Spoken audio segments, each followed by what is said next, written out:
I want a divorce." Stunned by these words from my wife, Emily, I was at a loss for words.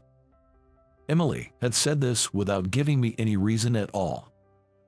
"My name is John, and I'm 28 years old. I live with just my wife. I work at an advertising agency. My job is demanding, and I've struggled to find time for Emily.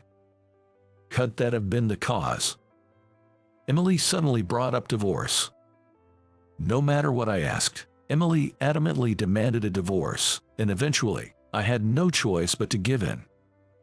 To some extent, I felt forced, but I signed the divorce papers and we ended up divorcing. Even after that, I couldn't quite forget about Emily. And no wonder, she was the most beautiful girl on campus when I was in college. Incredibly cute and kind to everyone. Her sleek, neat bob, and the dimples that appeared when she smiled. Emily, always surrounded by guys, seemed unapproachable to me. However, by chance, we ended up in the same seminar and started talking more. We both loved animals, and coincidentally, our thesis topics were related to marine and terrestrial creatures. We often visited zoos and aquariums together on our days off for research. We successfully completed our theses, collaborating along the way. Upon graduating from college, I mustered all my courage and confessed to Emily. I just wanted to convey my feelings, but to my surprise, Emily said, "I liked you too." It felt like a dream. I had managed to make Emily, the girl everyone admired, my girlfriend. I decided to become a man worthy of her. I diligently worked on my appearance and started working out. At my job, I spared no effort, becoming the most competent among my peers. I could do anything for Emily. Our relationship continued smoothly. Emily was thriving as an interior coordinator. We squeezed in dates amidst our busy schedules. After about 2 years, I started thinking about marriage.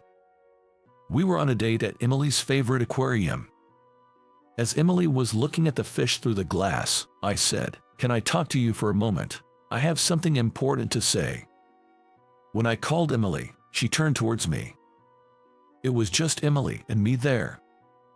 All around us, various colorful fish swam gracefully. I pulled out a small box from my pocket and said, "Will you marry me, Emily? I promise to make you happy, no matter what." I opened the small box in front of Emily. At the sight of the sparkling diamond engagement ring, Emily let out a gasp of surprise. Tearfully, Emily gave her answer. "Of course, I'm looking forward to it." And just like that, everything fell into place, and Emily and I got married. We were on top of the world in both our careers and love life, fearing nothing. But the happy days didn't last long. After marriage, I became incredibly busy and couldn't spend much time with Emily. I thought we were still getting along fine. I never missed giving her flowers on anniversaries, and I hurried home whenever I could, just to be with Emily. Being with her was my reason for living. Despite all this, I was suddenly hit with a demand for a divorce. Right after divorcing Emily, embarrassingly enough, I drowned my sorrows in scams and gambling. No matter how much I drank, it was painful to see traces of Emily everywhere in this room. So, I threw myself even more into my work to forget about Emily. Fortunately, I was handling a big project at the time. I was practically living at the office. It was only several months after the divorce that I finally completed it. While I was focused on work to forget Emily, it seemed to others that I was passionate about my job. The project was a huge success. I got promoted. After achieving success at work, I got a long vacation from the company. But at home, I couldn't help but think of Emily. Unable to bear staying in my room, I casually went out. While wandering in front of a shopping center, I saw Emily walking happily from the other side. Next to her was a solid-looking man. I was so shocked that I just stood there, dumbfounded. Maybe she felt my gaze. Our eyes met, Emily's and mine. She also looked at me awkwardly. I let out a dry laugh involuntarily. I had somewhat expected something like this. There's usually only one reason a man gets divorced unilaterally by his wife. I had a faint suspicion that Emily might have found someone new. Even during our divorce, I actually asked Emily about it. She kept insisting it was not that, but it turns out it was. Seeing Emily with an unknown man, I couldn't stand being there. As I tried to flee from Emily, the man she was with suddenly yelled at me. "Hey, don't run away," he called out to me loudly enough for the people around to hear, and even grabbed my arm to stop me. I had reached my limit. I finally snapped, grabbing the man by the collar and shouting back, "You stole Emily from me. What are you talking about?" Two men scuffling in front of the shopping center. The passers-by started murmuring. Then, "It's not like that, John. Please, listen to me." Finally, Emily, the person in question, began to speak. But I couldn't stop the emotions I had been bottling up from overflowing. The man with her desperately tried to restrain me as I was about to lash out. Thanks to him, I was spared from being reported to the police by the bystanders. Emily calmly tried to reason with me. She wanted to talk and explain everything. I was taken to a cafe by the man. Luckily, there were no other customers. A convenient setting for our awkward triangular discussion. In the tense atmosphere, Emily quietly began to speak. "The truth is, I only have a few months to live. I'm currently staying at a hospice run by this man, Brian." I was so shocked by this sudden revelation that I couldn't find the words. Her lifespan, hospice, Emily. It took about 10 seconds before I could fully grasp the situation, and all I could do was silently listen to Emily's story. Emily spoke calmly. Soon after we married, she received a notification for re-examination during a health checkup for cervical cancer.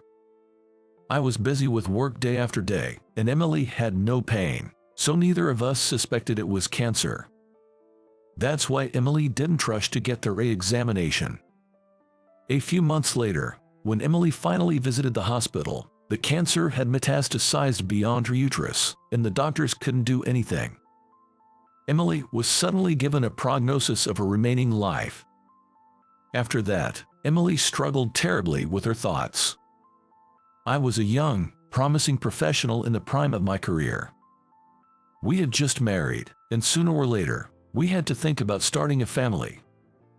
Emily needed to be hospitalized for treatment, which would require a nursing attendant. If she told me about her illness, especially knowing she had a limited time left, I would probably abandon my work to stay with her. Emily, thinking about my life without her, wanted me to focus on my career. So, she decided not to tell me about her illness, not wanting to hinder me. Emily has decided to leave me for good. It seems she intends to play the villain, believing that by doing so, it'll spur me to move on and perhaps even make me feel better, as I'd want to prove her wrong. In fact, she thinks it might even help me cut ties with my lingering attachment to her, allowing me to remarry someone new. Emily's heart-wrenching act of deception. I was completely fooled by it. The man with her was the owner of the hospice where Emily was staying. Brian, the owner, had always opposed Emily's decision to continue lying and was angry that I was being deceived. He apologized repeatedly for yelling at me earlier. But there was one thing Emily hadn't anticipated. That was my continuing love for her. No matter what lies Emily told, I couldn't simply forget her. Hearing all of Emily's story, I didn't feel angry with her. Instead, I fell for her even more. Emily's lies weren't for her own sake. Rather, she was sincerely worried about my future after losing her, even sacrificing our life together. Knowing that Emily was thinking of me until the end, I couldn't stop crying. I loved Emily sincerely, but more than that, I was loved so much by her. Emily spoke while trembling slightly. The sudden terminal diagnosis, the divorce, and living alone in a hospice. How much she must have suffered. I instinctively wrapped Emily's hands in mine. And I told her clearly. Do you remember my proposal? I said I'd always make you happy, remember that? As I spoke with a smile, Emily nodded while shedding tears, then asked in a small voice. My time left is very short. Is that okay with you? I said, of course, and took Emily's hand. Pulling the chain of my necklace out from under my polo shirt, I revealed, oh, my wedding ring that I gave you when we separated. Emily exclaimed in surprise, and I couldn't help but smile. Yes, it was our matching wedding rings from when we were newlyweds. Even though we were divorced, I always wanted to be with Emily. So I connected the two wedding rings to a chain and wore them close to my skin. I thought wearing them as a necklace would go unnoticed, and while it might seem sentimental, it was my heartfelt expression of love for Emily. I carefully removed the wedding ring from the chain and proposed, let's put these rings on each other's fingers again, so we'll never be apart. After suggesting, I slipped the ring onto Emily's slender ring finger. Emily, while crying, did the same to mine. After a long detour, we finally reaffirmed our feelings for each other. Next to us, smiling, Brian, the hospice owner, was crying. Clapping his hands, he said, I'm so glad, truly glad.